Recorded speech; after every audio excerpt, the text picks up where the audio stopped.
கர்த்தர் செய்த நன்மைகளுக்காக கர்த்தருக்கு நன்றி செலுத்த விரும்புகிறவர்கள், விசேஷித்த நன்றி காணிக்கைகளை படைக்க விரும்புகிறவர்கள் இந்த நேரத்தில் முன்பதாக கடந்து வரலாம். நம்முடைய பாடல் புஸ்தகத்தில் 319வது பாடலுடைய ஒரு சரணத்தை மாத்திரம் பாடுவோம். அப்பொழுது விசேஷித்த காணிக்கை படைக்கும்படியாக விரும்புகிறவர்கள் முன்பதாக கடந்து வரலாம். 319வது பாடல், நன்றியால் துதி பாடு உன் இயேசுவை உள்ளத்தால் என்றும் பாடு.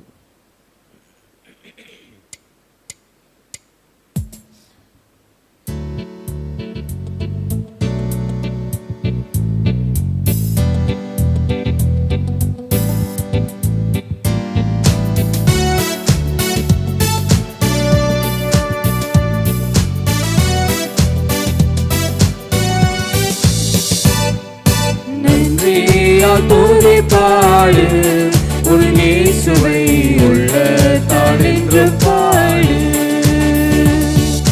நன்றியால் துதி பாடு உன் இயேசுவை உள்ளத்தால் என்று பாடு. நல்லவர் நல்லவர் போதுமானவர், வார்த்தையில் உண்மையுள்ளவர். நல்லவர் நல்லவர் போதுமானவர், வார்த்தையில் உண்மையுள்ளவர். நன்றியால் துதி பாடு உன் இயேசுவை உள்ளத்தால் என்று பாடு.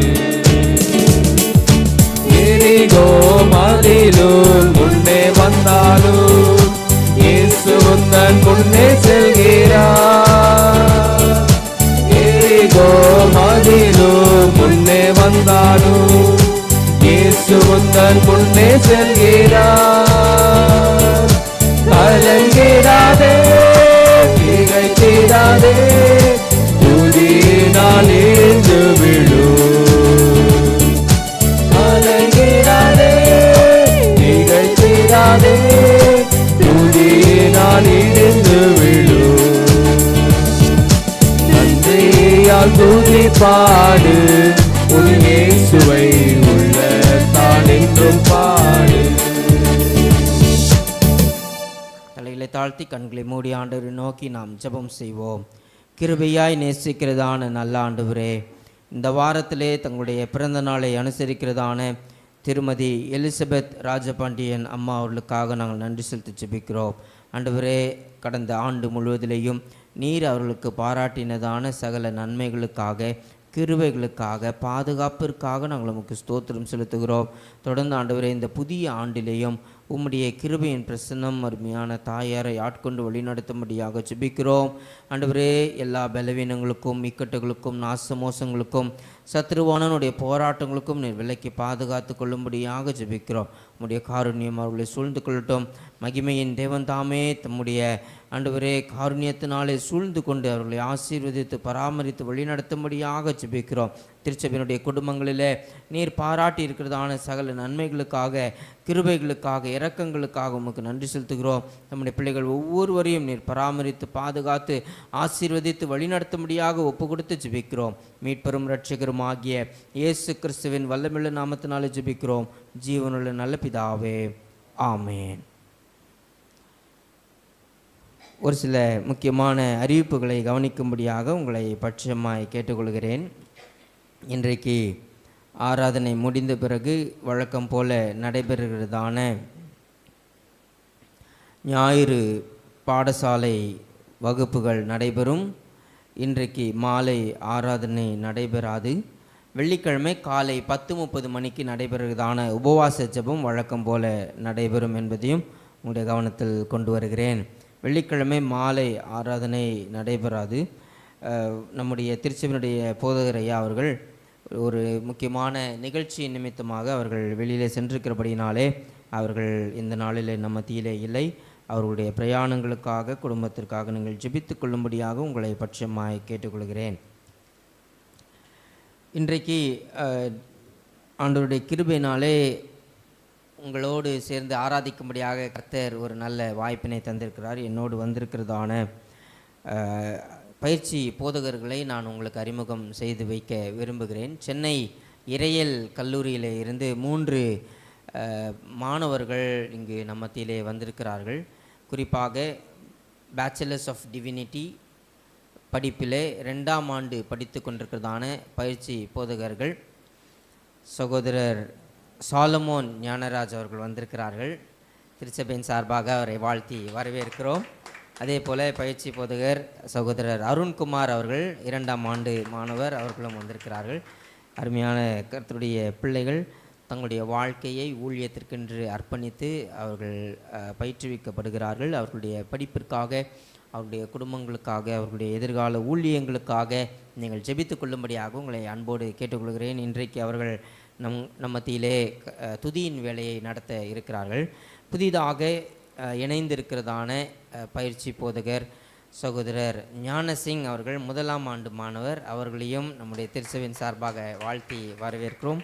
இப்பொழுது அருமையான சகோதரர் ஞானசிங் அவர்கள் முன்பதாக வந்து ஒரு சிறிய சாட்சியை நம்மோடு பகிர்ந்து கொள்வார்கள்.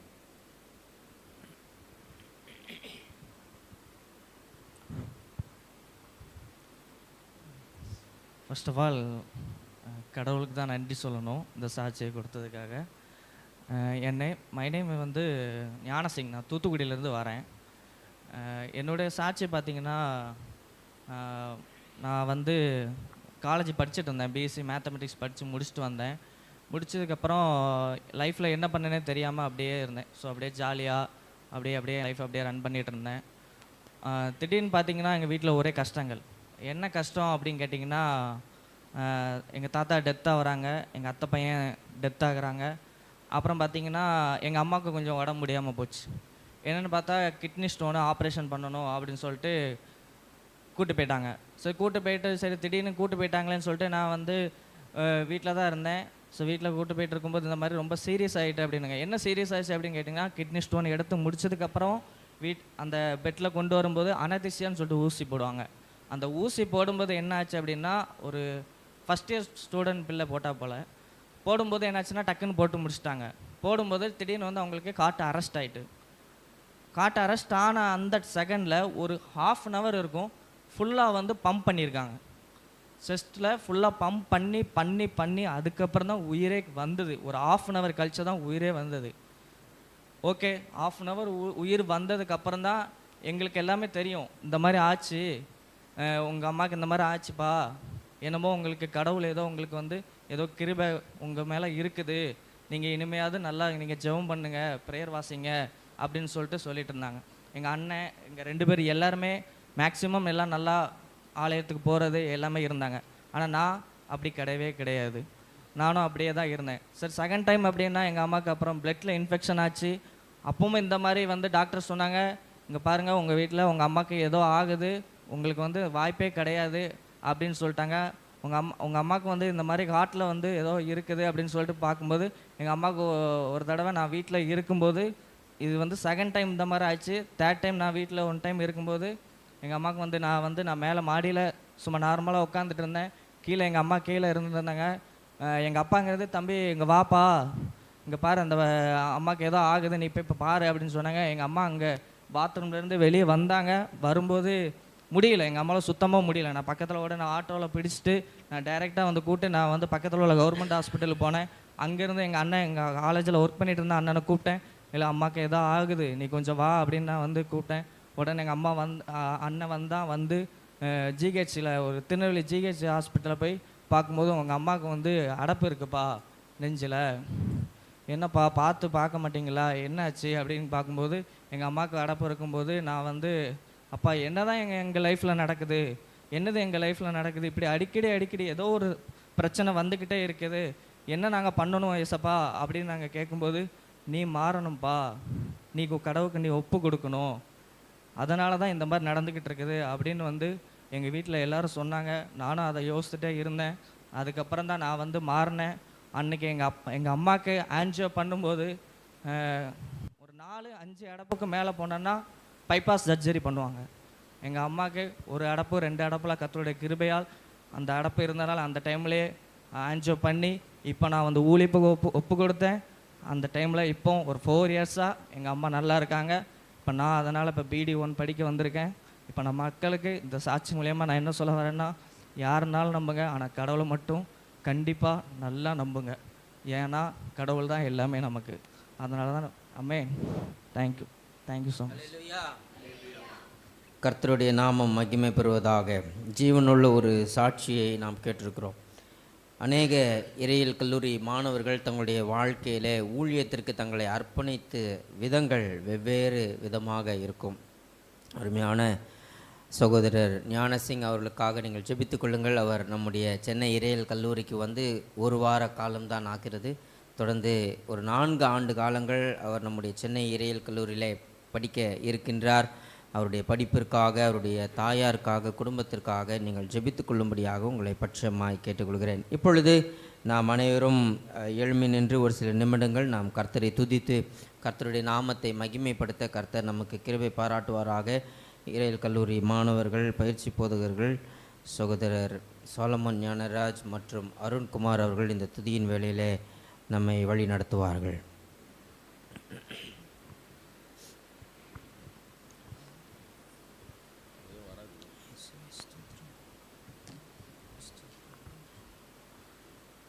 ஒரு சில நிமிடம் நம்ம ஆண்டவரை ஆராதிக்க போகிறோம். இந்த ஆராதனை வேளையில் தேவன் நம்மோடு பிரியமாக இருக்க போகிறார். ஸ்தோத்திர பலி இடுகிறவன் தேவனை மகிமைப்படுத்துகிறான் என்று சொன்ன அந்த வார்த்தையின்படியே நாம் எல்லோரும் ஸ்தோத்திரத்தை ஏறெடுப்போம். வா கத்தாதி கத்தாவே உமக்கு ஸ்தோத்திரம், தேவாதி தேவனே உமக்கு நன்றி அப்பா. உம்மை நம்ம ஆராதிக்க வந்திருக்கிறோம் அப்பா. எல்லாவற்றிலும் மேலானவரே உமக்கு நன்றி, எல்லாவற்றிலும் பெரியவரே உமக்கு நன்றி அப்பா. ஸ்தோத்திரம் அப்பா, ஸ்தோத்திரம் அப்பா. உம்மை நாங்கள் ஆராதிக்க வந்திருக்கிறோம் அப்பா. அப்பா எந்த நேரத்திலும் தகப்பனை வெட்கப்பட்டு போகாதபடி நீ எங்களுடைய வாழ்க்கை நடத்துங்க தகப்பனே. ஸ்தோத்திரம் ஸ்தோத்திரம் ஸ்தோத்திரம் அப்பா. ஸ்தோத்திரம் ஸ்தோத்திரம் ஸ்தோத்திரம். உமக்கு நன்றி இயேசுவே, உமக்கு நன்றி இயேசுவே. ஸ்தோத்திரம் ஸ்தோத்திரம் ஸ்தோத்திரம். என் வாய் உமது துதியினாலும் நாள்தோறும் உமது மகத்துவத்தினாலும் நிறைந்திருப்பதாக என்று சங்கீதம் 78:1 சொல்லப்பட்டது போல தகப்பனே அப்பா, நாங்கள் வாய்களை திறந்து தகப்பனே எங்களுடைய உள்ளத்தின் ஆழத்திலிருந்து உம்மை ஸ்தோத்தரிக்கிறோம் அப்பா. அப்பா என்னுடைய உள்ளத்தில் ஆழத்திலிருந்து உங்களை நோக்கி பார்க்கிறோம் அப்பா. அப்பா எங்களை நீர் ஆசீர்வதிங்க தகப்பனே. அப்பா இந்த ஆராதனை வேளையில் தகப்பனே உம்முடைய பிரசன்னம் எங்களோடு கூட இருக்க உதவி செய்யுங்க அப்பா. உம்முடைய பிரசன்னத்தின்படி எங்களுடைய வாழ்க்கையை நீ நடத்துங்கப்பா. உமக்கு நன்றி அப்பா, நன்றி. ஸ்தோத்திரம் ஸ்தோத்திரம் ஸ்தோத்திரம் அப்பா, உமக்கு நன்றி. உம்மை ஆராதிப்பேன் உம்மை ஆராதிப்பேன் என்று ஒரு பாட்டை பாடுவோம். என் நாட்கள் முடியும் வரை, என் ஜீவன் பிரியும் வரை, என் சுவாசம் ஒளியும் வரை உம்மையே ஆராதிப்பேன், உம்மையே ஆராதிப்பேன்,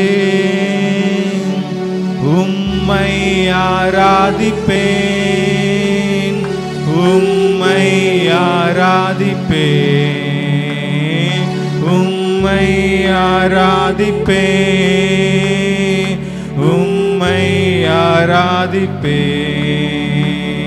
என் நாட்கள் முடியும் வரை, என் ஜீவன் பிரியும் வரை, என் சுவாசம் ஒளியும் வரை உம்மை ஆராதிப்பேன், உம்மையே ஆராதிப்பேன். தாயின் கருவில் உருவாகும் முன்னே பெயர் சொல்லி அழைத்தவர் நீரே. தாயினும் மேலாக அன்பு வைத்து எனக்காக ஜீவன் தந்தீரே. தாயின் கருவில் உருவாகும் முன்னே பெயர் சொல்லி அழைத்தவர் நீரே. தாயினும் மேலாக அன்பு வைத்து எனக்காக ஜீவன் தந்தீரே. என் நாட்கள் முடியும் வரை, என் ஜீவன் பிரியும், என் சுவாசம் ஒளியும் வரை உம்மையே ஆராதிப்பேன்.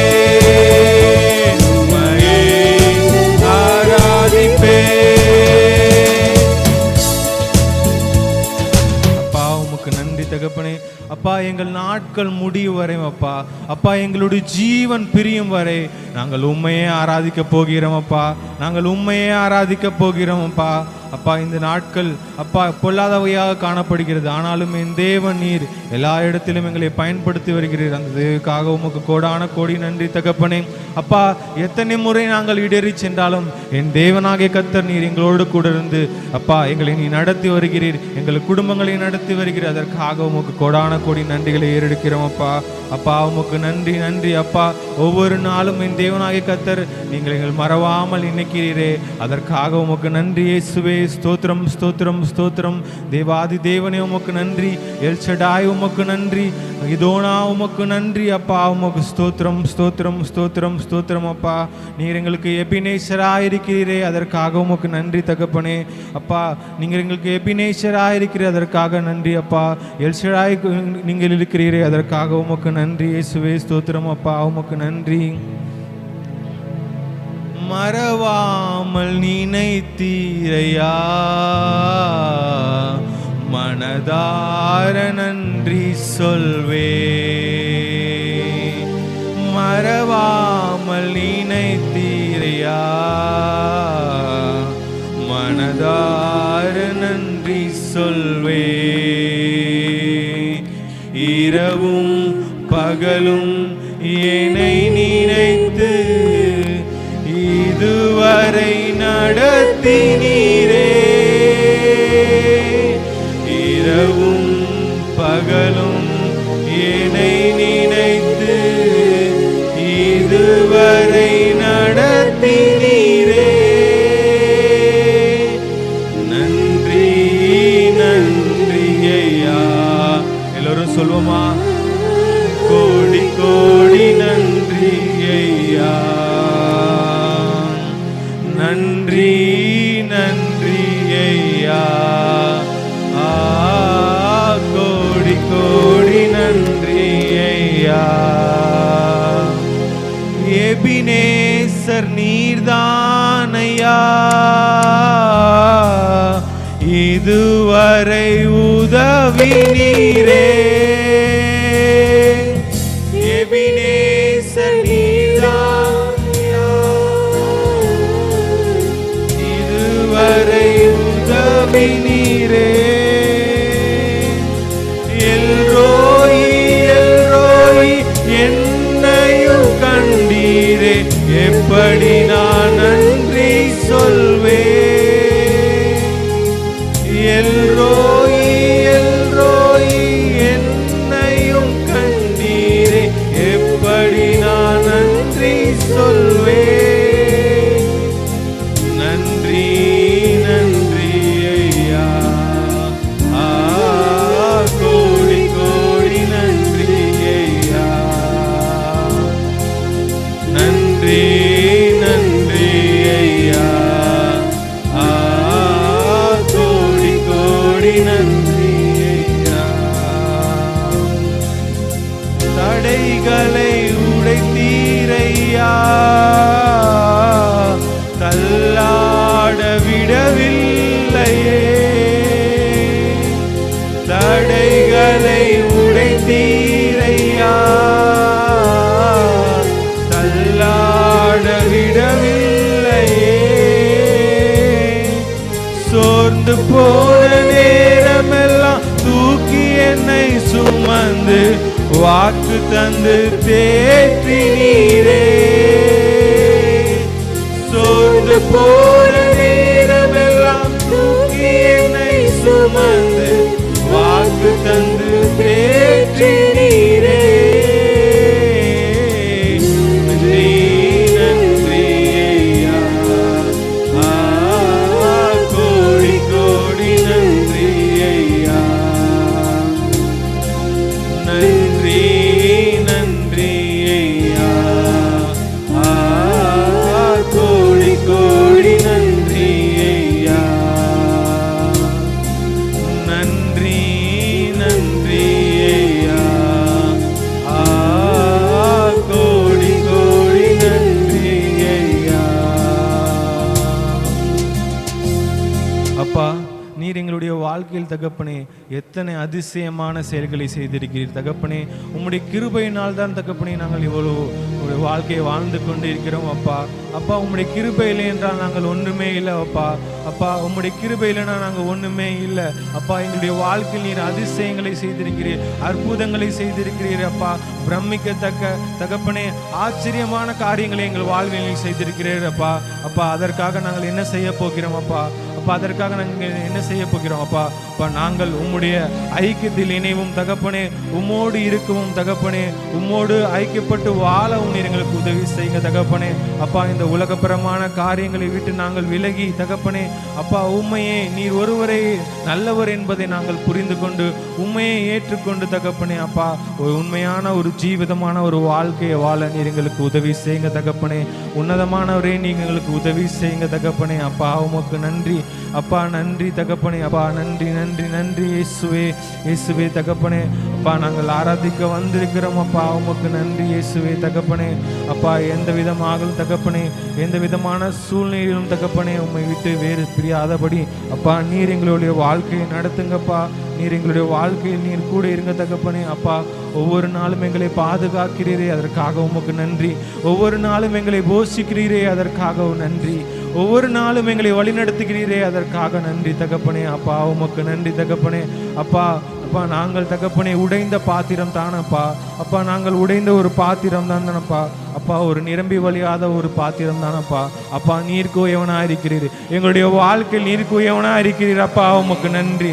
அப்பா நாங்கள் உடைந்த பாத்திரத்தை நீர் அதை அப்பா அருமையாகவும் அழகாகவும் செய்ய நீர் வல்லவராக இருக்கிறீர் அப்பா, அதற்காக உமக்கு நன்றி இயேசுவே, ஸ்தோத்திரம் அப்பா, உமக்கு நன்றி. வெறுமையான பாத்திரம் நான் வெறுத்து தள்ளாமலே நிரம்பி வழியும் பாத்திரமாய் விளங்க செய்யுமே.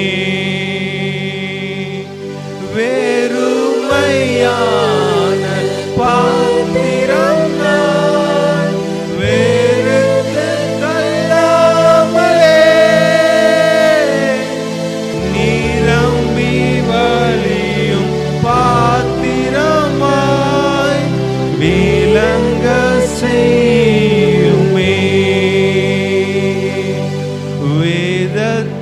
காணும் பாத்திரம் எல்லாம் இயேசுவை போற்றிடுதே.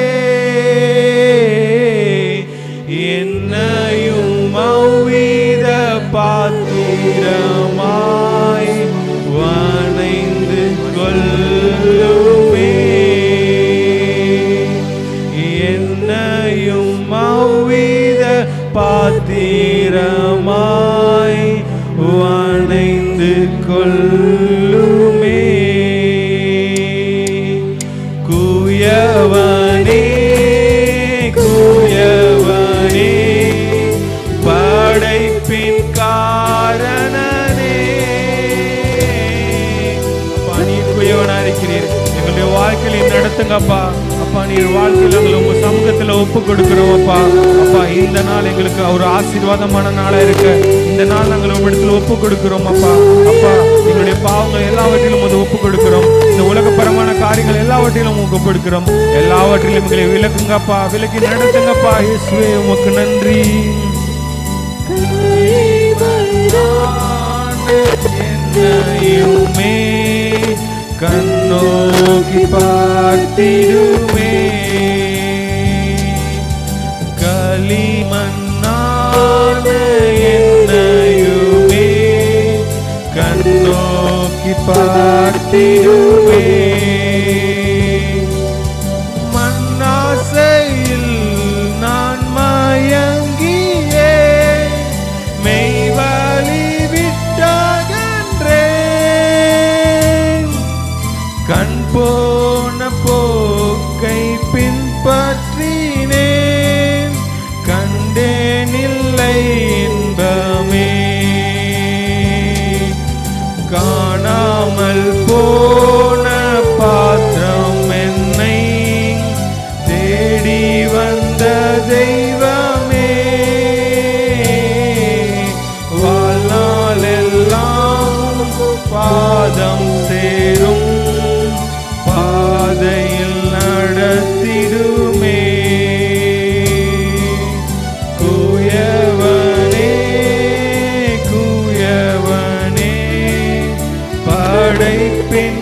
நாராயணனே களிமண்ணான என்னையுமே கண்ணோக்கி பார்த்திடுவே களிமண்ணான என்னையுமே கண்ணோக்கி பார்த்திடுவே அப்பா இயேசுவே நாங்கள் களிமண்ணா இருக்கிறோம் அப்பா. அப்பா நீங்கள் எங்களுடைய வாழ்க்கையிலே தகப்பனே ஒரு உண்மையுள்ள ஒரு பாத்திரமாக தகப்பனே அப்பா ஒரு இயேசுவின் பாத்திரமாக நீ எங்களுடைய வாழ்க்கையை மாற்றுங்க தகப்பனே. அப்பா நாங்கள் உடைந்த பாத்திரமாய் போகாமல் தகப்பனே இந்த உலகத்தில் இருக்கிற வாழ்க்கையை வாணாமல் தகப்பனே உமக்கு ஒருவருக்கே நாங்கள் ஊழியம் செய்ய ஒருவரை நேசிக்க உமோடு அன்பாயிருக்க உமோடு ஐக்கியமாயிருக்க நீர் எங்களுக்கு உதவி செய்யுங்க அப்பா. அப்பா இந்த நாள் இந்த நேரத்தில் நாங்கள் ஒப்பு கொடுக்கிறோம் அப்பா. அப்பா எங்களுடைய வாழ்க்கையில் நீர் மாற்றுங்க, எங்களுடைய வாழ்க்கையில் நீங்கள் வாருங்கப்பா. அப்பா நாங்கள் எதையும் நாடி தேடி ஓடாமல் தகப்பனே உமக்கு ஒருவரே நீர் ஒருவரே நல்லவர் என்பதை தகப்பனே அப்பா நாங்கள் அதை புரிந்து கொண்டு அதை எங்களுடைய மனதில் ஏற்று தகப்பனே நாங்கள் ஒரு வாழ்க்கையை வாழ நீர் எங்களுக்கு உதவி செய்யுங்கப்பா. அப்பா நீர் எங்களுக்கு உதவி செய்யுங்க அப்பா. நீங்களுக்கு உதவி செய்கிற தேவனாயிருக்கிறீர், அதற்காக உமக்கு நன்றி இயேசுவே ஸ்தோத்திரம். கிருபையும் அன்பும் இருக்கும் நல்ல தகப்பனே அப்பா இந்த ஆசீர்வதிக்கப்பட்ட பரிசுத்த ஓய்வு நாளின் ஞாயிற்றுக்கிழமை காலையிலே கூட உமக்கு நன்றி தகப்பனே. அப்பா நீர் இந்த நாள் எங்களுக்கு தந்தீரே, அதற்காக உமக்கு நன்றி அப்பா. எல்லாவற்றையும் நாங்கள் உமது கரத்தில் ஒப்படைக்கிறோம் அப்பா. இது எங்களுக்கு ஒரு ஆசீர்வாதமாக இருக்க நீர் எங்களுக்கு உதவி செய்யுங்க அப்பா. எங்களுடைய பாவமான வாழ்க்கையை நாங்கள் விட்டு தகப்பனே உமக்கு ஒரு உண்மையாய் நாங்கள் இருக்க நீர் எங்களுக்கு உதவி செய்யுங்க தகப்பனே. அப்பா உமக்கு நன்றி இயேசுவே. அப்பா இப்பொழுதும் கூட செய்தி கொடுக்கிற தாசனை உமது கரத்தில் ஒப்படைக்கிறோம் அப்பா. நீர் வெளிப்படும்படியாக இடத்தில் நோக்கி செபிக்கிறோம் அப்பா. அந்த ஒரு வார்த்தை எங்களுக்கு ஒரு ஆகாரமாக இருக்கும் தகப்பனே, அது எங்களுடைய வாழ்க்கையில் தகப்பனை பயன்படுத்தி கொள்ளவும் அப்பா நீர் எங்களுக்கு உதவி செய்யுங்க தகப்பனே. அப்பா எல்லாவற்றையும் தாழ்த்தி உமது பரிசுத்த நாமத்தில் ஒப்புக் கொடுக்கிறோம் இயேசுவின் மூலம் கிருபை செய்தலும் நல்ல பிதாவே ஆமென். ஹல்லேலூயா. உட்காருவோம்.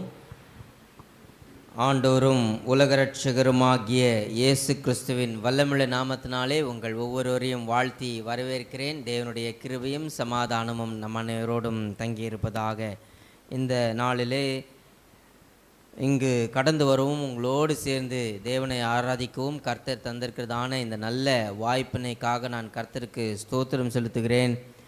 இந்த வாய்ப்பினை ஏற்படுத்தி கொடுத்ததான நம்முடைய திருச்சபையின் போதகர் அருள் திரு கார்டர் வைஸ் ஐயா அவர்களுக்கும் திருச்சபையினுடைய மூப்பர் குழுவினருக்கும் மனதார நன்றிகளை தெரிவித்துக் கொள்கிறேன்.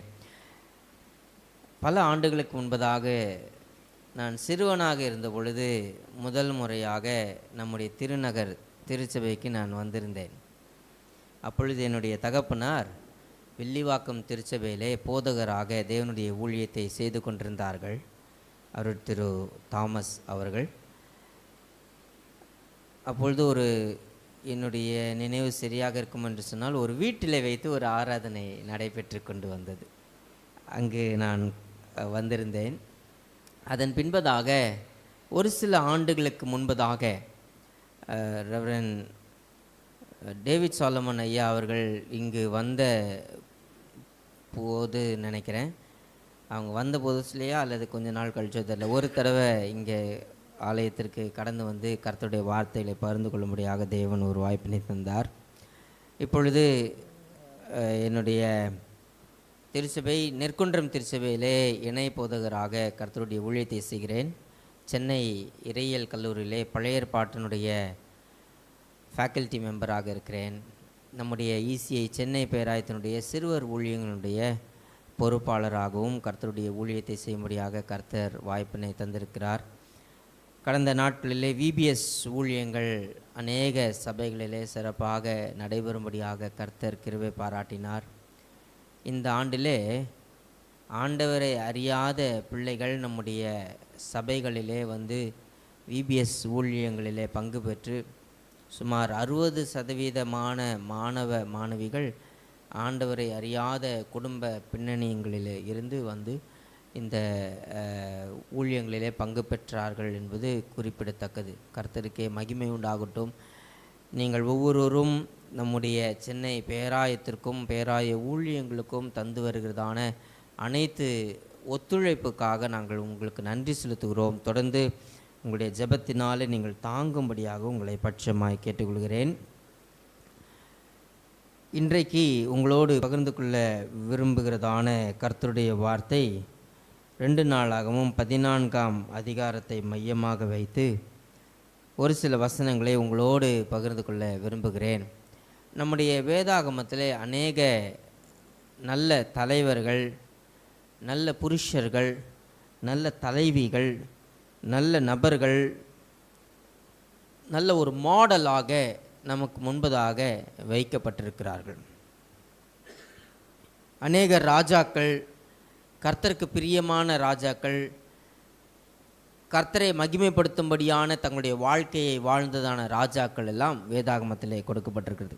அந்த வரிசையில் இந்த நாளிலே நாம் ஆசா ராஜாவை குறித்து ஒரு சில சத்தியங்களை சிந்திக்க தியானிக்க பரிசுத்த ஆவியானவர் நம் ஒவ்வொருவருக்கும் உதவி செய்வாராக. இந்த ஆசா ராஜாவை குறித்து நாம் 2 பகுதிகளிலே நம்முடைய வேதாகமத்திலே வாசிக்க முடியும். ஒன்று 2 நாளாகமும் 14ஆம் அதிகாரம், 15ஆம் அதிகாரம், 16வது அதிகாரம் ஆகிய அதிகாரங்களிலெல்லாம் நாம் ஆசா ராஜாவை குறித்து வாசிக்க முடியும். அது மாத்திரமல்ல, 1 ராஜாக்களில் 15ஆம் அதிகாரத்தில் 8வது வசனத்திலிருந்து 24ஆம் வசனம் வரைக்குள்ளதான பகுதியிலேயும் நாம் இந்த ஆசா ராஜாவை குறித்து வாசிக்க முடியும். இவருடைய பின்னணியத்தை குறித்து சற்று நாம் யோசித்து பார்ப்போம் என்று சொன்னால், நம்முடைய வேதாகமத்தில் ராஜ்யங்கள் 2ஆக பிரிந்தது. சவுல் ராஜா, அவருக்கு பின்பதாக தாவீது ராஜா, அவருக்கு அடுத்தபடியாக சாலமோன் ராஜா.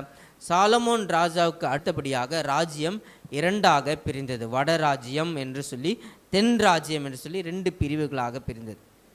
இதில் இந்த வட ராஜ்யத்தை இஸ்ரேல் என்றும் தென் ராஜ்யத்தை யூதா என்றும் அழைத்தனர்.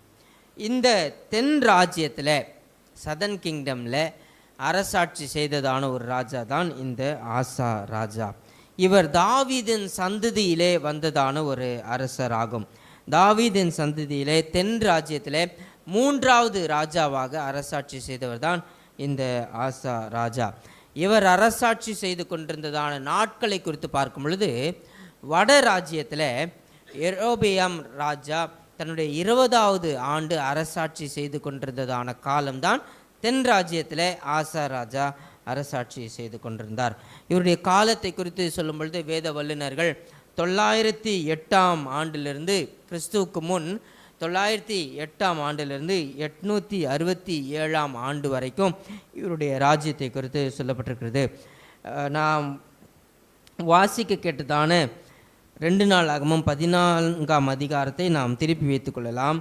இதில் இருந்து தான் ஒரு சில காரியங்களை நாம் இந்த நாளிலே சிந்திக்க தியானிக்க இருக்கிறோம். குறிப்பாக இந்த ஆசா ராஜாவினுடைய குடும்ப பின்னணியத்தை குறித்தும் வேதாகமத்தில் பல காரியங்கள் கொடுக்கப்பட்டிருக்கிறது. இவருடைய தகப்பனாருடைய பெயர் அபியா என்று சொல்லி கொடுக்கப்பட்டிருக்கிறது. அவர் 3 ஆண்டு காலங்கள் மாத்திரம்தான் தென் ராஜ்யத்தில் அரசாட்சி செய்தார். அபியாவிற்கு பின்பதாக தான் ஆசா ராஜாவாக மாறுகிறார். இந்த அபியாவை குறித்து சொல்லும் பொழுது, கர்த்தருடைய பார்வைக்கு பொல்லாப்பான காரியத்தை செய்தார் என்று சொல்லி அவர் குறித்து சொல்லப்பட்டிருக்கிறது. 1 ராஜாக்கள் 15ஆம் அதிகாரம் 10வது வசனத்தை யாராவது ஒரு வாசியுங்கள்.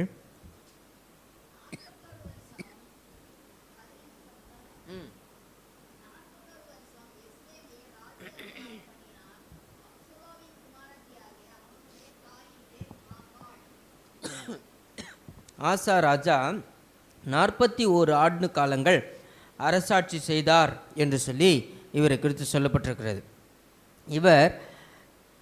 இவருடைய தாயாருடைய பெயர் மாகாள் என்று சொல்லியும் போடப்பட்டிருக்கிறது. இந்த 15வது அதிகாரத்தினுடைய 10வது வசனத்தில் நாம் பார்ப்பதன் மூலமாக அறிந்து கொள்ளக்கூடியதான ஒரு செய்தி என்னன்னு சொன்னால், இவருடைய தகப்பனார் 3 ஆண்டு காலங்கள் தான் அரசாட்சி செய்தார் யூதா மக்களை அல்லது எருசலேமில். ஆனால் ஆசா ராஜாவுக்கு கர்த்தர் கொடுத்ததான ஒரு பாக்கியம் என்னன்னு சொன்னால் 41 வருஷம். லாங் டைம், ரொம்ப நீண்ட நாட்கள். ரெண்டாவது வசனம், அதாவது 2 நாளாகமம் 14ஆம் அதிகாரத்தில் 2வது வசனத்தில் பார்க்கும் பொழுது, ஆசா தன் தேவனாகிய கர்த்தரின் பார்வைக்கு நன்மையும் செம்மையுமானதை செய்தான். யாருடைய பார்வைக்கு? கர்த்தருடைய பார்வைக்கு நன்மையும் செம்மையுமானதை செய்தான். இதே வசனத்தை 1 ராஜாக்கள் 15ஆம் அதிகாரம் 11வது வசனத்திலையும் வாசிக்க முடியும். ஆசா தன் தகப்பனாகிய தாவீதை போல் கர்த்தரின் பார்வைக்கு செம்மையானதை செய்தான். மனிதனுடைய பார்வைக்கு நன்மையான காரியத்தையும் செம்மையான காரியத்தையும் செய்வது மிக எளிது. உதாரணத்திற்கு, நான் சண்டே ஸ்கூல் டைரக்டராக இருக்கிறனால இந்த சண்டே ஸ்கூல் பிள்ளைங்கள் இடத்துல பல ஊழியங்களை செய்யும் பொழுது சொல்லக்கூடியதான ஒரு காரியம். ஸ்கூல் எத்தனை மணிக்கு தொடங்கும்? அப்ராக்சிமேட்டாக காலையில் ஒரு 8:30 அல்லது 9 o'clock. Okay, 9 o'clock gate close பண்ணுவாங்க. அப்படின்னா பிள்ளைங்க எத்தனை மணிக்கு போகணும்? ஒரு 8:50 8:55 போயிடணும். நம்ம ஆள் காலையில் லேட்டாக எழும்பிட்டு இருப்பார், கிளம்பி போவார். அங்கே 9 மணிக்கு கேட்டு பூட்டிடுவாங்க. ஆனால் பிடி சார் ஒருத்தர் இருப்பார், அவர் கேட்டுக்கு வெளியிலே நின்றுட்டு இருப்பார்.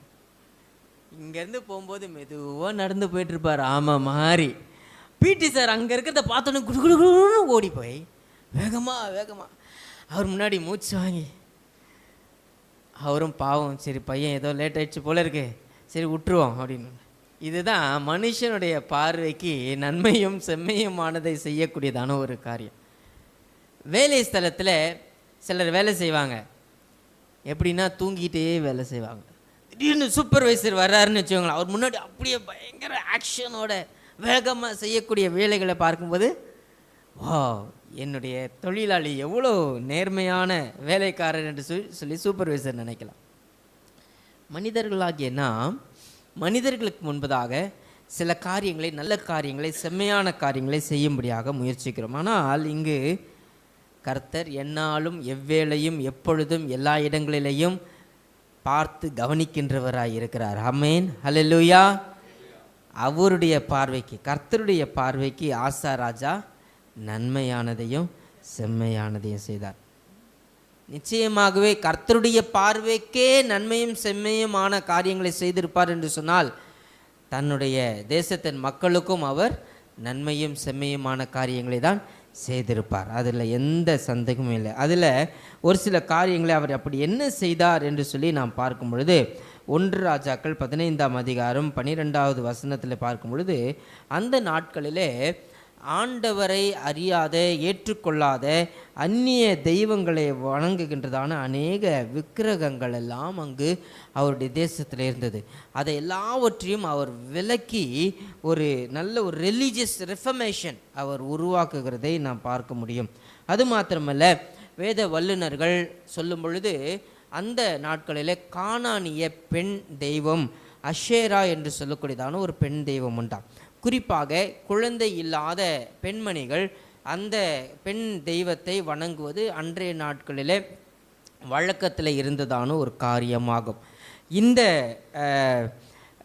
பெண் தெய்வம் அஷேராவுக்கு என்று சொல்லி அன்றைய நாட்களில் என்ன செய்வார்களாம், ஒரு நல்ல போல்,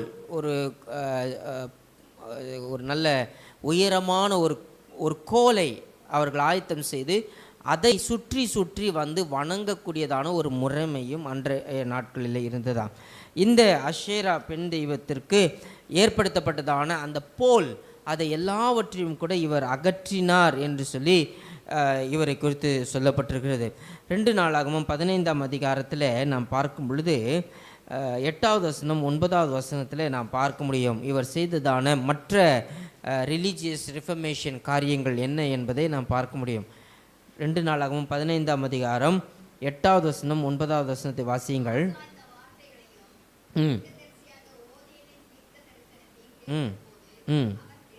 அவன் திடன் கொண்டு அருவருப்புகளை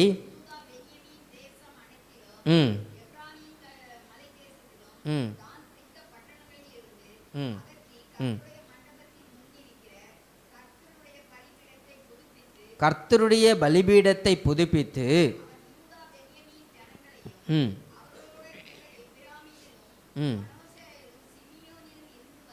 ம்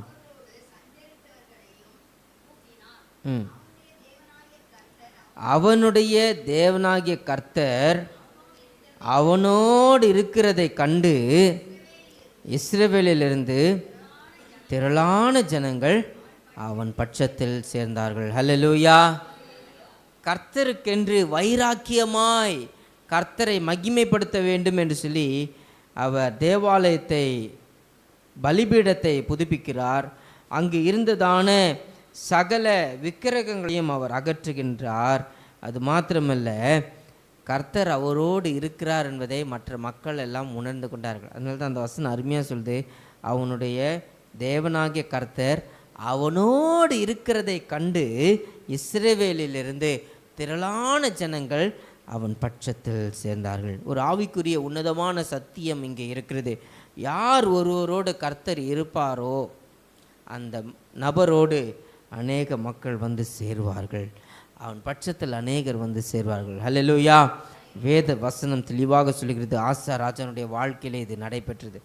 அவருடைய வாழ்க்கையிலே கர்த்தர் அவரோடு இருந்ததை மற்ற மக்கள் எல்லாம் கண்ட மாத்திரத்தில் அவர்கள் அவன் பட்சத்தில் சேர்ந்தார்கள்.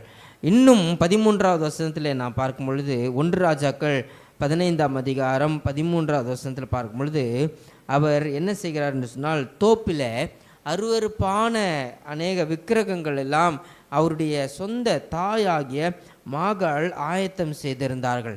அதையெல்லாம் தன்னுடைய தாய் ஆயத்தம் பண்ணினதான விக்கிரகங்கள் ஆனாலும் அதையெல்லாம் கூட அவர் அங்கே இராதபடிக்கு விலக்கி விடுகிறார். அது மாத்திரமல்ல, அந்த விக்கிரகத்தை எல்லாம் அவர் நிர்மூலமாக்குகிறார் என்று சொல்லியும் நாம் வாசிக்கிறோம். கீதரோன் ஆற்றண்டையிலே அவைகளை எடுத்து சென்று அவர் சுட்டெரித்து விடுகிறார். 2 நாளாகமம் 14வது அதிகாரத்தில் 4வது வசனத்தில் பார்க்கும் பொழுது இவர் இது போன்ற சீர்திருத்த பணிகளை செய்வது மாத்திரம் அவருடைய ஊழியமாக கொண்டு நிறைவு செய்யவில்லை. அவர் என்ன செய்கிறார் என்று சொன்னால், தன்னுடைய தேசத்தின் மக்கள் எல்லாரும் கர்த்தரை தேட வேண்டும் என்று சொல்லி அவர்களுக்கு நல்ல ஆலோசனைகளை கொடுக்கின்றார். 2 நாளாகமம் 14வது அதிகாரத்தில் 4வது வசனத்தில் பார்க்கும் பொழுது, கர்த்தரை தேடவும்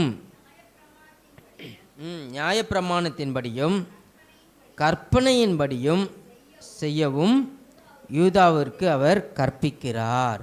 தன்னுடைய தேசத்தின் மக்கள் அனைவரும் என்ன செய்ய வேண்டுமாம்? கர்த்தரை தேட வேண்டும்.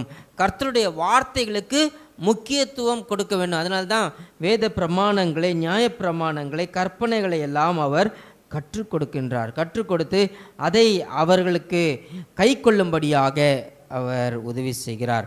2 நாளாகமும் 15ஆம் அதிகாரத்தில் 17வது வருஷத்தில் ஒரு வார்த்தை இருக்கிறது.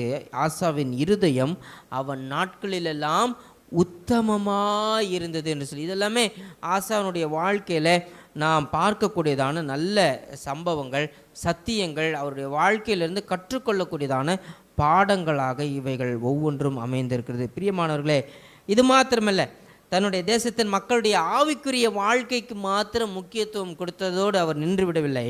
தன்னுடைய தேசத்தையும் பாதுகாத்து கொள்ள வேண்டும் என்று சொல்லி அவர் சகல காரியங்களையும் செய்கிறார். அதை நாம் 2 நாளாகமும் 14ஆம் அதிகாரத்தில் 6வது வசனம் 7வது வசனத்தில் நாம் வாசிக்க முடியும். அதை வாசிப்போமா? கர்த்தர் அவனுக்கு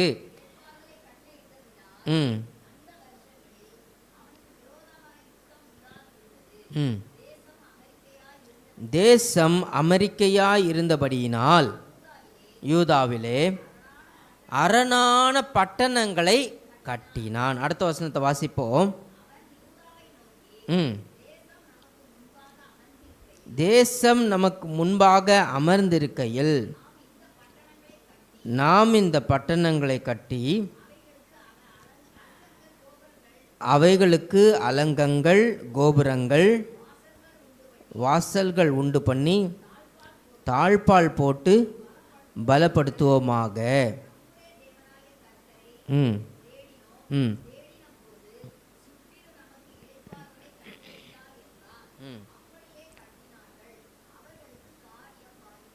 ஆமேன். இந்த 7வது வசனம் ரொம்ப முக்கியமான ஒரு வசனம்.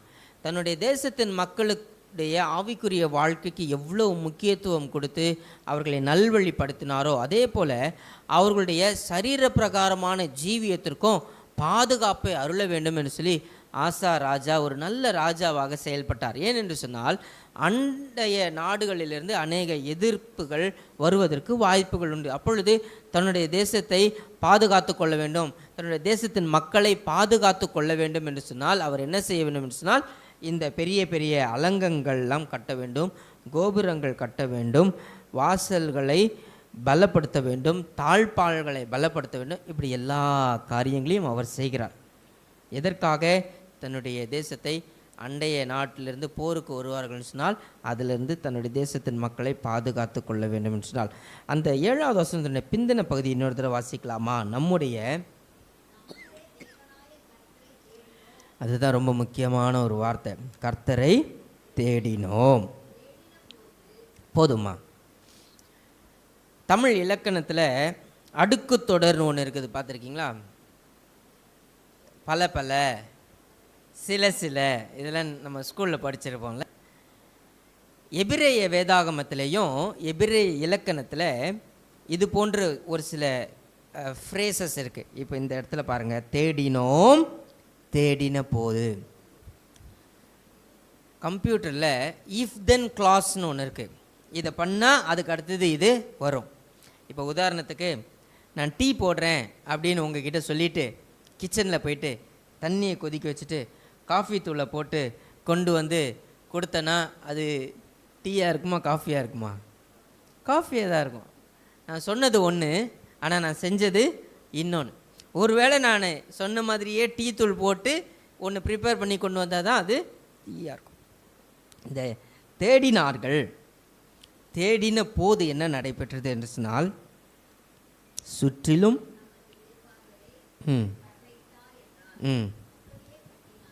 அப்படியே கட்டினார்கள். அவர்களுக்கு காரியம் வாய்த்தது. கர்த்தர் காரியத்தை வாய்க்க செய்தார். எப்போ? கர்த்தரை தேடின போது. கர்த்தரை தேடினோம், தேடின போது.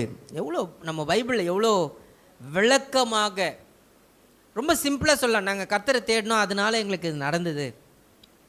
எபிரேய இலக்கண ரீதியில் ஒரு வார்த்தை மறுபடியும் மறுபடியும் பயன்படுத்தப்பட்டிருக்கிறதுனா அதுக்கு ஒரு ஸ்பெஷல் அர்த்தம் இருக்குது. அது என்னன்னா, அதை ஊர்ஜிதப்படுத்தும்படியாக, எம்ஃபசிஸ் பண்ணும்படியாக சொல்லப்பட்டதான ஒரு காரியம். தேடின போது கர்த்தர் இளைப்பாறுதலை கட்டளையிட்டார். கர்த்தர் காரியத்தை வாய்க்க செய்தார். தேவனுடைய பிள்ளைகளே, மகத்துவமான ஒரு காரியத்தை கர்த்தர் ஆசா ராஜாவுடைய வாழ்க்கையிலே அவர் மூலமாக யூதா ஜனங்களுடைய குடும்பங்களிலே அவர் செய்தார். இதோடு அவர் நின்று விடவில்லை. அலங்கங்களை கட்டுகிறார், கோபுரங்களை கட்டுகிறார், தன்னுடைய தேசத்தின் மக்களை பாதுகாத்து கொள்ள வேண்டும், எல்லா காரியத்தையும் செய்கிறார். அது மாத்திரமல்ல, 5,80,000 போர் சேவகர்களை அவர் ஆயத்தம் செய்கிறார். 2 குழுவினராக. 3 லட்சம் பேரை முதல்ல ஆயத்தம் பண்ணுறார், 2,80,000 பேரை அடுத்து ஆயத்தம் பண்ணுறார். இப்படி டோட்டலாக மிலிட்ரி பீப்புள் ஒரு 5,80,000 பேரை அவர் ஆயத்தம் செய்கிறார். எதற்காக என்று சொன்னால், ஒருவேளை தன்னுடைய தேசத்திற்கு எதிராக யாராவது போருக்கு வருவார்கள் என்று சொன்னால் தன்னுடைய தேசத்தின் மக்களை பாதுகாத்து கொள்ள வேண்டும் என்பதற்காக அவர் இந்த போர் சேவகர்களை ஆயத்தம் செய்கிறார். இப்போ தான் நம்ம வாசிக்க கேட்டதான அந்த வேத பகுதியினுடைய ஒரு கிளைமேக்ஸ் ஸ்டோரி வருகிறது. அது என்னென்னு சொன்னால், 9வது வசனத்தை வாசியுங்கள். 2 நாளாகமும் 14ஆம் அதிகாரம் 9வது வசனம். அவர்களுக்கு விரோதமாக, ஆசாவுக்கும் யூதா ஜனங்களுக்கும் விரோதமாக எத்தியோப்பியனாகிய சேரா 10 லட்சம் பேர்கள் சேர்ந்த சேனையோடும்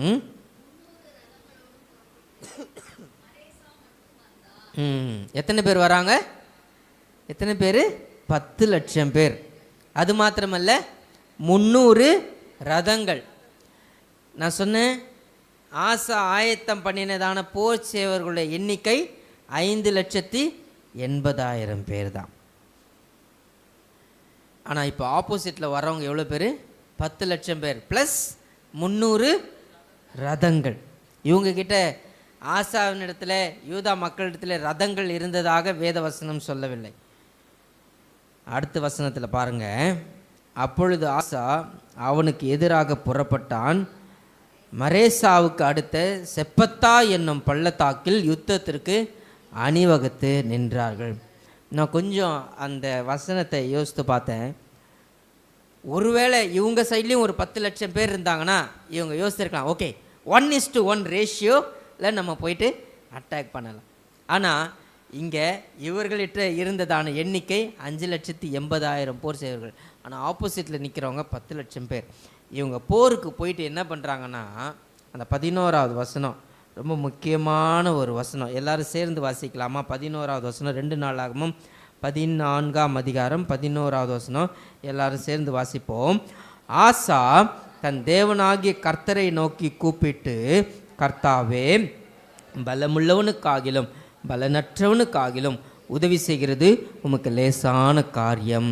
எங்கள் தேவனாகிய கர்த்தாவே, எங்களுக்கு துணை நில்லும். உம்மை சார்ந்து உம்முடைய நாமத்தில் ஏராளமான இந்த கூட்டத்திற்கு எதிராக வந்தோம். கர்த்தாவே, நீர் எங்கள் தேவன், மனுஷன் உம்மை மேற்கொள்ள விடாதேயும் என்றான். அல்லேலூயா. அற்புதமான ஒரு ஜெபம். வேதாகமத்திலே குட்டி குட்டி ஜெபங்கள் அநேகம் உண்டு. சிலுவையிலே கள்ளன் தொங்கிக் கொண்டிருந்ததான வேளையிலே ஒரு ஜெபத்தை ஏறெடுத்தார். என்ன ஜெபம்? ரொம்ப பெரிய ஜெபம்லாம் இல்லை. அந்த நேரத்தில் அவருக்கு ஞானஸ்நானம் பெற்றுக்கொள்ளுகின்றதான ஒரு பாக்கியமும் அவருக்கு இல்லை.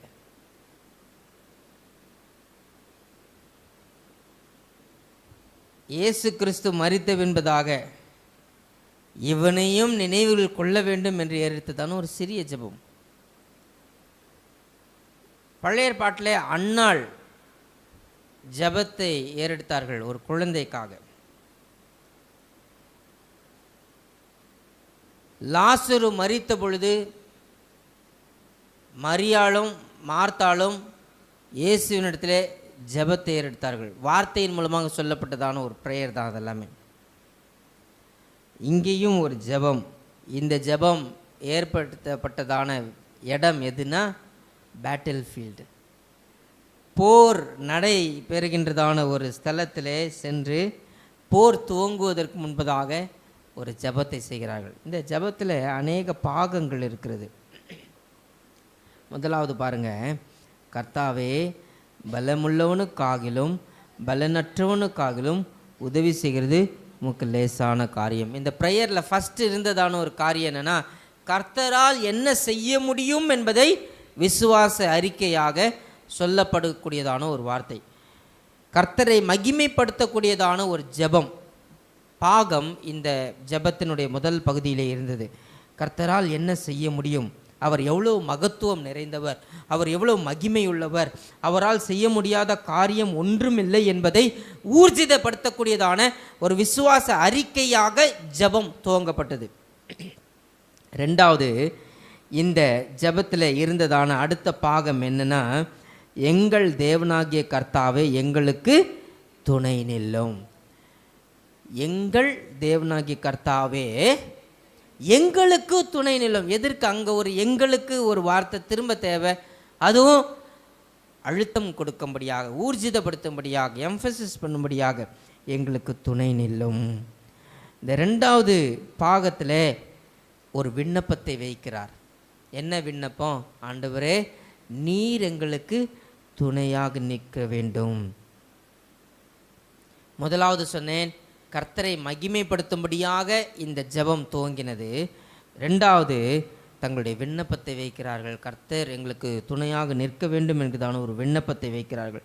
மூன்றாவது, தங்களுடைய இயலாமையை அவர்கள் வெளிப்படுத்துகின்றார்கள் ஜெபத்தின் மூலமாக.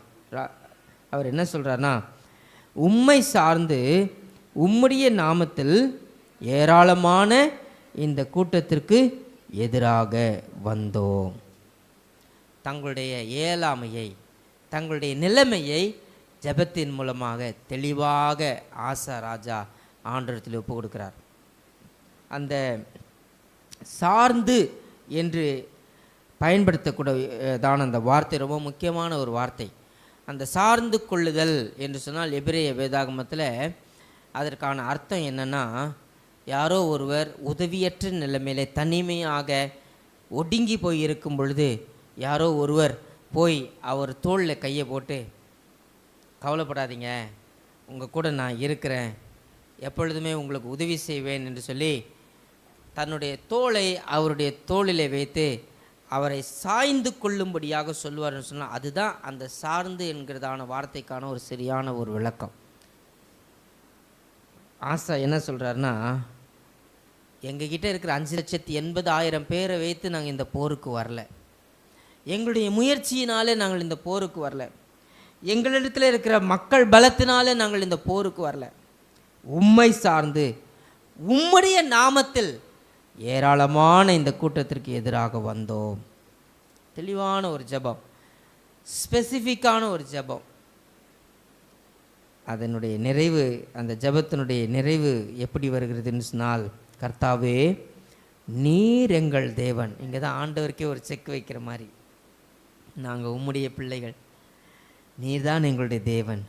மனுஷன் அந்த வார்த்தையை பாருங்கள், யாரை மேற்கொள்ள விடக்கூடாதான், உம்மை, எங்களன்னு சொல்லலை, இப்போ ஆண்டவரையும் தங்களுடைய பக்கத்தில் அவர்கள் இழுத்து கொண்டு விட்டார்கள்.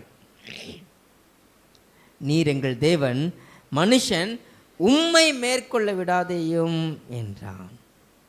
அற்புதமான ஒரு ஜெபம். கர்த்தர் இந்த ஜெபத்திற்கு பதில் தந்தாரா இல்லையா? பதில் தந்தார். 12வது வசனத்தில் பார்க்கும் பொழுது, அப்பொழுது கர்த்தர் அந்த எத்தியோப்பியரை ஆசாவுக்கும் யூதாவுக்கும் முன்பாக முறியடித்ததினால் எத்தியோப்பியர் ஓடி போனார்கள். ஓடி போனார்கள். கர்த்தர் அவ்வளோ மகா பெரிய வெற்றியை கட்டளையிட்டார். தேவனுடைய பிள்ளைகளே, ஒரு மனிதன் தன்னுடைய தேசத்தின் மக்களோடு சேர்ந்து செய்ததான ஒரு ஜெபம், கர்த்தரை மகிமைப்படுத்தினதான ஒரு ஜெபம், தன்னுடைய இயலாமையை சொன்னதான ஒரு ஜெபம், தன்னுடைய விண்ணப்பத்தை வைத்ததான ஒரு ஜெபம், இது நிமித்தமாக கர்த்தர் ஒரு மகா பெரிய வெற்றியை தந்தார். ஆனால் இதே ஆசா ராஜா ஒரு 35 வருஷம் நல்லா தான் போச்சு. டோட்டலாக எத்தனை வருஷம் அரசாட்சி செய்தார்? 41. அதில் 35 ஆண்டுகள் நன்றாக போனது. அதில் கர்த்தரை சார்ந்து கொண்டு வாழ்ந்ததான வாழ்க்கை அதிகமாக இருந்தது. ஆனால் அவருடைய பிந்தின வாழ்க்கை அவ்வாறாக இல்லை. உதாரணமாக சொல்ல வேண்டும் என்று சொன்னால், இவருக்கு எதிராக சீரியாவில் இருந்தும் இஸ்ரேலில் இருந்தும் அநேக எதிர்ப்புகள்லாம் வந்தது. குறிப்பாக இஸ்ரேல் தேசத்திலிருந்து பாஷா என்று சொல்லக்கூடியதான ஒரு அரசர் தன்னுடைய தேசத்திற்கு எதிராக கடந்து வந்தார். அப்பொழுது இந்த ஆசா ராஜா இந்த இஸ்ரவேலர்களுக்கு எதிராக போர் செய்யும்படியாக பக்கத்து நாட்டில், சீரியா நாட்டில் பென்ஹாடட் என்று சொல்லக்கூடியதான ஒரு அரசருக்கு இவர் உதவி கேட்கிறார். எப்படி உதவி கேட்டார் என்று சொன்னால், தேவாலயத்தில் இருக்கின்றதான விலையேற பெற்ற பொருட்களை எல்லாம் வெகுமதியாக அனுப்பி எப்படியாகிலும் சீரியாவினுடைய நாட்டினுடைய போர் செய்வர்கள் இவர்களுக்கு வந்து உதவி செய்ய வேண்டும். அப்போது யூதா ஜனங்களும் சீரியர்களும் சேர்ந்து இஸ்ரவேல் ஜனங்களை மேற்கொள்ளலாம் என்று சொல்லி இவர்கள் யோசித்து இதையெல்லாம் செய்கிறார்கள். 1 ராஜாக்கள் 15ஆம் அதிகாரத்தில் 18வது வசனத்தில் பார்க்கும் பொழுது, அப்பொழுது ஆசா கர்த்தருடைய ஆலயத்தின் பொக்கிஷங்களில் மீதியான எல்லா வெள்ளியையும் பொன்னையும் ராஜாவின் அரண்மனையின் பொக்கிஷங்களையும் எடுத்து அவைகளை தன் ஊழியக்காரர் கையிலே தமஸ்குவிலே வாசமாயிருக்கிற எசியோனியின் மகனாகிய தப்ரீமோனின் குமாரன் பெனாதாத் என்னும் சீரியாவின் ராஜாவுக்கு கொடுத்து அனுப்பினார். கொடுத்து அனுப்பி என்ன சொல்கிறாருன்னா, எனக்கும் உமக்கும் 19வது வசனத்தில் பார்க்கும்பொழுது, எனக்கும் உமக்கும் என் தகப்பனுக்கும் உம்முடைய தகப்பனுக்கும் உடன்படிக்கை உண்டே, இதோ உமக்கு வெகுமதியாய் வெள்ளியையும் பொன்னையும் அனுப்புகிறேன். இஸ்ரவேலின் ராஜாவாகிய பாஷா என்னை விட்டு விலகி போகும்படிக்கு நீர் வந்து அவனோடு செய்த உடன்படிக்கையை தள்ளி போடும் என்று சொன்னான். லஞ்சம் கொடுத்து அனுப்புகிறார். இவர் கூட இவர் பார்ட்னர்ஷிப்பாக இருக்கணும், இஸ்ரவேல் ராஜாவோடு அவர் எல்லா உடன்படிக்கையும் நிராகரித்து கொள்ள வேண்டும் என்று சொல்லி. இப்போது ஒரே ராஜா ஒரு முறை கர்த்தரை சார்ந்து கொள்ளுகிறார். இப்போ இஸ்ரவேலர்கள் இவருக்கு எதிராக வரும்பொழுது கர்த்தரை சார்ந்து கொள்ளலை, மாறா யாரை சார்ந்து கொள்ளுகிறார்? சீரியா நாட்டு ராஜாவை. 2 நாளாகமும் 16ஆம் அதிகாரத்தில் 7வது வசனத்தில் தெளிவாக இதை குறித்து சொல்லப்பட்டிருக்கிறது. அது என்னென்னா, அக்காலத்திலே ஞான திருஷ்டிக்காரனாகிய அனானி யூதாவின் ராஜாவாகிய ஆசாவினிடத்தில் வந்து அவனை நோக்கி, நீர் உம்முடைய தேவனாகிய கர்த்தரை சார்ந்து கொள்ளாமல் சீரியாவின் ராஜாவை சார்ந்து கொண்டபடியினால் சீரியா ராஜாவின் இராணுவம் உமது கைக்கு தப்பி போயிற்று. 8வது வசனத்தில் பார்க்கும் பொழுது, மிகவும் திரளான ரதங்களும் குதிரை வீரரும் உள்ள எத்தியோப்பியரும் லூபியரும் மகாசனையாய் இருந்தார்கள் அல்லவா. 14வது அதிகாரத்தில் நடைபெற்றதான சம்பவங்கள். நீர் கர்த்தரை சார்ந்து கொண்ட போதோவெனில் அவைகளை உமது கையில் ஒப்பு கொடுத்தாரே. இப்பொழுது இந்த சம்பவத்தில் ஆசா ராஜா கர்த்தரை சார்ந்து கொள்ளவில்லை. தேவனுடைய பிள்ளைகளே, நம்முடைய வேதாகமத்தில் ஆசா ராஜாவுடைய வாழ்க்கையிலிருந்து கற்றுக்கொள்ளக்கூடியதான ஒரு நல்ல பாடம் இது. யாரை நாம் சார்ந்து கொள்ளுகிறோம்? இந்த உலகத்தில் அநேகர் தங்களுடைய படிப்பை, தங்களுடைய திறமைகளை, தங்களுடைய பணத்தை, தங்களுடைய நண்பர்களை, குடும்பத்தின் மக்களை சார்ந்து கொள்ளுகிறார்கள்.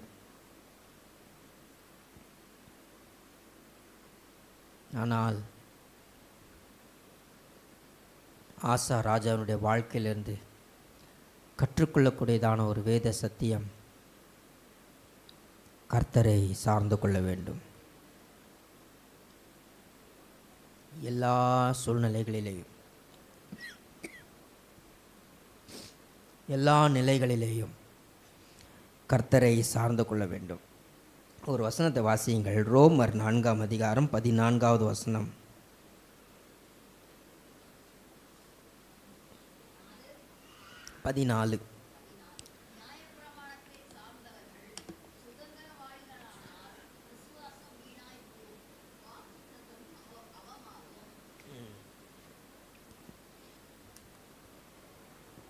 பழைய ஏற்பாட்டின் நாட்களிலேயும் இது அதிகமாக இருந்தது. நியாயப்பிரமாணத்தை சார்ந்து கொண்டவர்கள் அநேகர் இருந்தார்கள். ஆனால் அந்த நியாயப்பிரமாணத்திற்கு காரணகர்த்தராய் இருந்த, நியாயப்பிரமாணத்தை அளித்த கர்த்தரை சார்ந்து கொள்ள வேண்டும் என்பது ஆசா ராஜாவுடைய வாழ்க்கையிலிருந்து நாம் கற்றுக்கொள்ளக்கூடியதான ஒரு செய்தியாகும். தேவனுடைய பிள்ளைகளே, நீங்கள் எல்லாரும் ஈஸியாக ஞாபகம் வைத்துக்கொள்ளும்படியாக ஒரு காரியத்தை சொல்லுகிறேன். தவளைக்கு இங்கிலீஷில் என்ன? ஃப்ராக். ஸ்பெல்லிங் சொல்லுங்கள் பார்ப்போம். FROG. சார்ந்து கொள்ளுதலுக்கு ஆங்கில வேதாகமத்தில் பயன்படுத்தப்பட்டிருக்கிறதான ஒரு வார்த்தை ரிலை. RELY, rely. FROG, இந்த 4 எழுத்தை வச்சு நாம் ஈஸியாக ஞாபகம் வச்சுக்கணும்னா, fully rely on God. Fully rely on God. கர்த்தரை முழுவதுமாக சார்ந்து கொள்ள வேண்டும் எல்லா நிலைமைகளிலும். சில நேரங்களில் கர்த்தரை சார்ந்து கொள்வதும், சில நேரங்களில் மனிதர்களை சார்ந்து கொள்வதும் சாத்தியம். ஆசா ராஜாவுடைய வாழ்க்கையில் அது நடைபெற்றது. ஆனால் இந்த காலை நேரத்தில் நம்மை நாமே ஆராய்ந்து பார்ப்போம். யாரை நாம் சார்ந்து கொள்கிறோம்?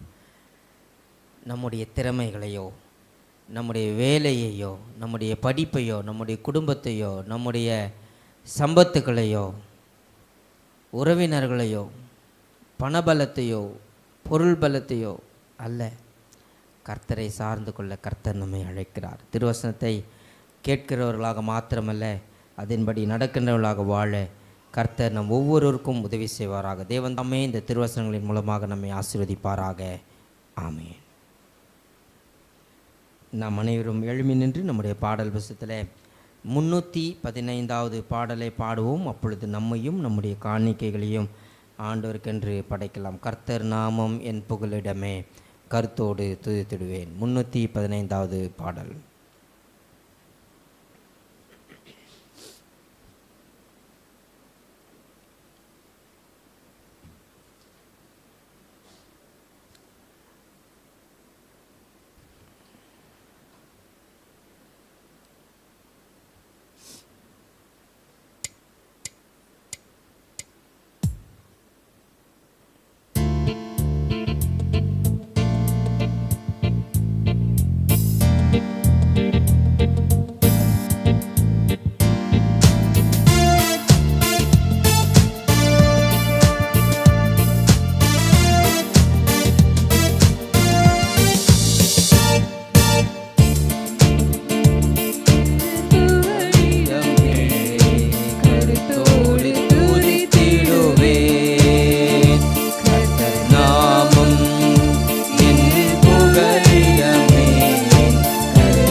செய்வோம்.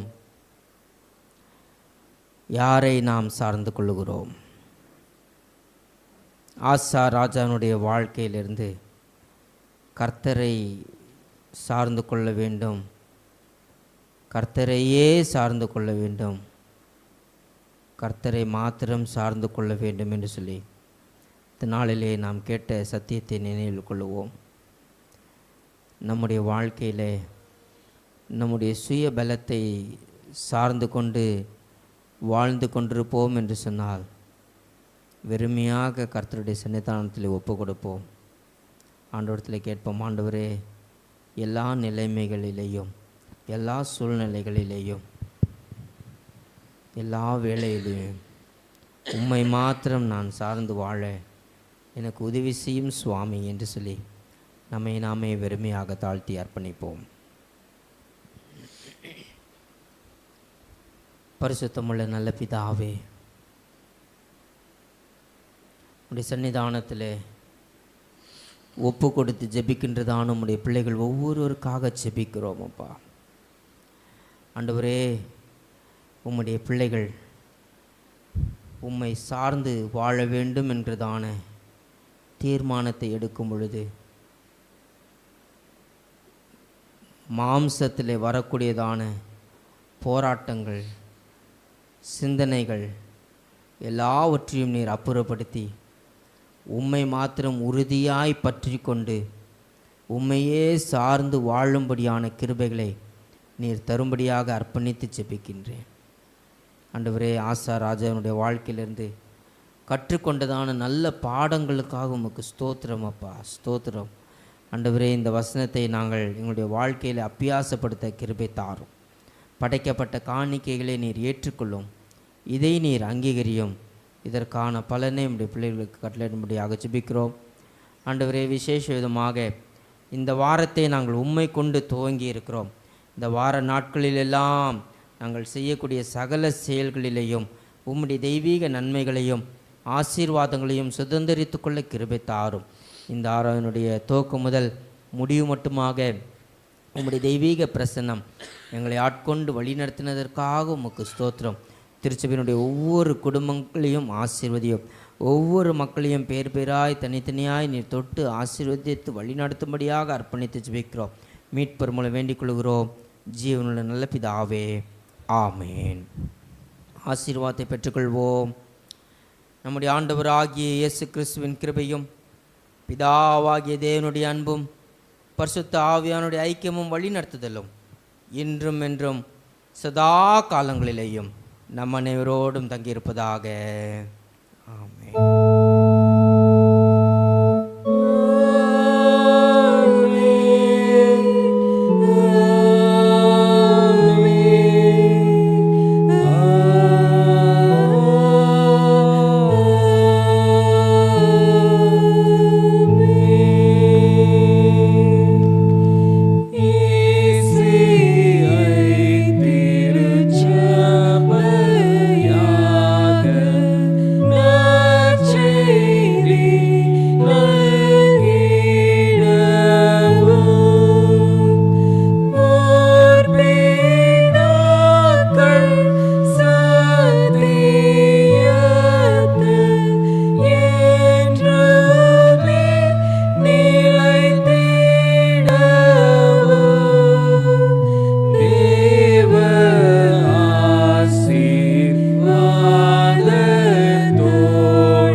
ஸ்தோத்திரிப்போம். என் ஆத்துமாவே கர்த்தரை ஸ்தோத்ரி, என் முழுவதுமே பரிசுத்த நாமத்தை ஸ்தோத்ரி. என் ஆத்துமாவே கர்த்தரை ஸ்தோத்ரி, அவர் செய்த சகல பாவனை மறவாதே. ஆமென். கர்த்தர் உங்களோடு இருப்பாராக, சமாதானத்தோட போக கடவோம். கர்த்தருடைய நாமத்தினாலே ஆமென். ஹல்லேலூயா. ஹல்லேலூயா. எல்லாருக்கும் ஸ்தோத்திரம். ஆண்டவர் நம் அனைவரையும் ஆசீர்வதிப்பாராக. ஆமென்.